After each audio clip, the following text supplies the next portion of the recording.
সাংবাদিক বন্ধুসকল, আপোনালোকে জানে যে অহা কিছুদিনৰ ভিতৰতে চিডলি বিধানসভা সমষ্টিৰ উপনিৰ্বাচন অনুষ্ঠিত হ'ব। এই উপনিৰ্বাচনত আমাৰ মিত্ৰজোঁটৰ হৈ UPPL দলে প্ৰতিদ্বন্দ্বিতা কৰিব। আজি আমি তিনিওটা দল ভাৰতীয় জনতা পাৰ্টি, UPPL আৰু অসম গণ পৰিষদৰ কৰ্মকৰ্তাসকল বহি নিৰ্বাচন সম্পৰ্কে কিছু আলোচনা কৰিলোঁ। আমি আশা কৰিছোঁ যে অক্টোবৰ মাহত বা নৱেম্বৰ মাহত এই নিৰ্বাচন অনুষ্ঠিত হ'ব। যেতিয়া ইলেকশ্যন কমিশ্যনে কৰে আমি যাতে সাজু হৈ থাকিব পাৰোঁ, তাৰ বাবে মই আজি চিডলিলৈকে বা আমাৰ চিৰাং জিলালৈ আহিছিলোঁ। একেধৰণে বঙাইগাঁৱতো ইলেকশ্যন অনুষ্ঠিত হ'ব। আবেলি মই বঙাইগাঁৱতো আমাৰ কাৰ্যকৰ্তাসকলক সাক্ষাৎ কৰিম। বঙাইগাঁৱত আমি অসম গণ পৰিষদ দলক দিম। 2021ত যি ধৰণে আমি আসন বুজা পৰা কৰি লৈছিলোঁ, তেনেকুৱা ধৰণে বিহালী, ধলাই আৰু চামুগুৰিত BJP দলে খেলিব, বঙাইগাঁৱত AGP দলে খেলিব, চিডলিত UPPL দলে ইলেকশ্যন কৰিব।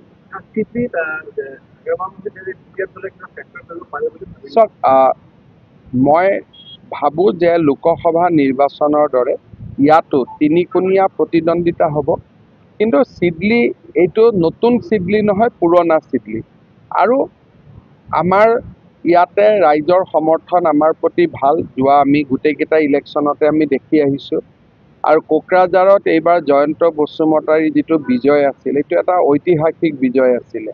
গতিকে মই ভাবোঁ যে আমাৰ মিত্ৰ গোষ্ঠীয়ে খুব ভাল কৰি এই নিৰ্বাচনটো জিকিব পাৰিব। ইলেকশ্যন হ'লে বিৰোধী পক্ষইতো কিছু ভোট পাবই, সেইটোতো আৰু আমি না কৰিব নোৱাৰোঁ যে বেলতটো খালি যাব বুলি। কিন্তু আমি খুব ভাল এটা বিজয় লাভ কৰিব পাৰিম বুলি আমি ভাবোঁ।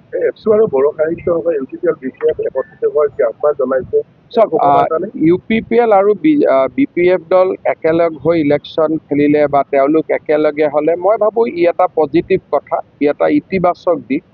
আৰু BJP দলে তাক আদৰণি জনাব।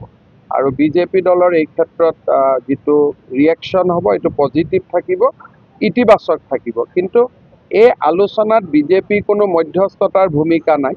কিন্তু দুইটা দল লগ লাগিলে BJPয়ে ভাল পাব, কাৰণ আমি বড়ো জাতি জনগোষ্ঠীৰ মাজত একতা আৰু সমন্বয় বিচাৰোঁ। স্যাৰ আমছে স্যাৰ স্মাৰক পত্ৰ দিছে স্যাৰ উচ্চতম ন্যায়ালয়ত স্মাৰক পত্ৰ দিছে। ইয়াততো নিৰাপত্তা দেখোন। নিৰাপত্তাহীনতা ক'ত হৈছে? ইয়াততো কোনো ঘটনাই দেখোন নাই। পুলিচ, চুৰি, ডকাইতি একো কেছে নাই দেখোন।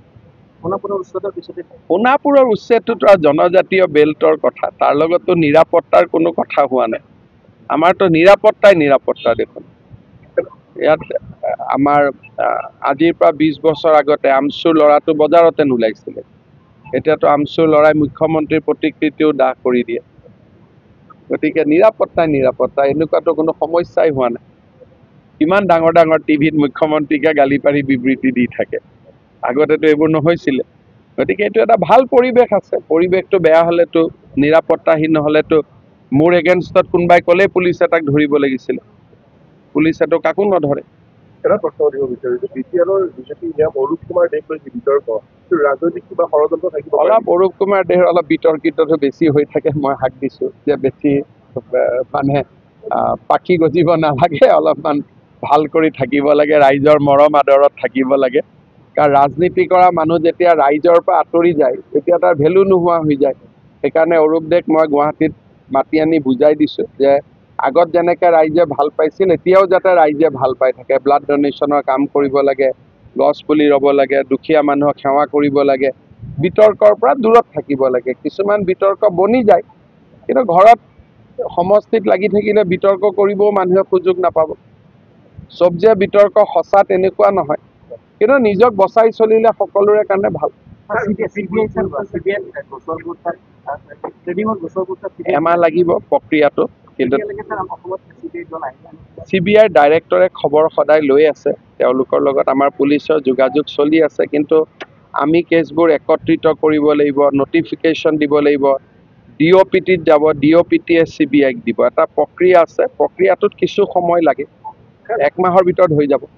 বিজেপি পৰিষদীয় নিৰ্বাচনত আপোনালোকে অকলে কেন্দ্ৰ বুলি ঘোষণা কৰিছে চাওক, এই মিত্ৰতাত কিবা প্ৰভাৱ পৰিব নেকি? এইটো মিত্ৰতা এইকাৰণে প্ৰভাৱ নকৰে, আপোনালোকে যদি চাই যোৱাবাৰুতো আমি অকলেই খেলিছিলোঁ আৰু লগ লাগি খেলাৰ এইটো কাৰণে পৰিৱেশ নাথাকে। UPPL আমাকতো চিট দিব নোৱাৰিব, দিলেতো আমি লগ লাগিয়ে খেলোঁ, এতিয়া তেওঁলোকে আমাক দিব নোৱাৰিব। গতিকে কিন্তু যোৱাবাৰো আমাৰ এটা সিদ্ধান্ত আছিল যে আমি প্ৰমোদ বড়োৰ বিপক্ষে প্ৰাৰ্থী দিয়া নাছিলোঁ, আমি হাগ্ৰামা মহিলাৰ বিৰুদ্ধে প্ৰাৰ্থী দিয়া নাছিলোঁ। বিজেপিয়ে বড়ো জনগোষ্ঠীৰ লগত সংঘাত নিবিচাৰে, গতিকে আমাক যদি নিজে নিজে চিট দি দিয়ে যে বিজেপি ইলেকশ্যন খেলিব নালাগে, 15টা চিট দিছোঁ, তেতিয়াতো আমি নেখেলোৱেই। সমস্যাটো হ'ল তেওঁলোকে আমাক চিট দিব পাৰিবনে নাই। গতিকে আমি যদি নিদিয়ে আমিতো ৰাজনৈতিক দল হিচাপে ইলেকশ্যন খেলিব লাগিব।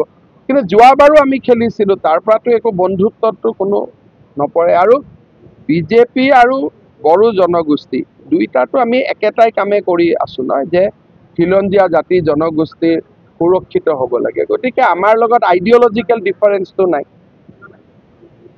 হ'ব।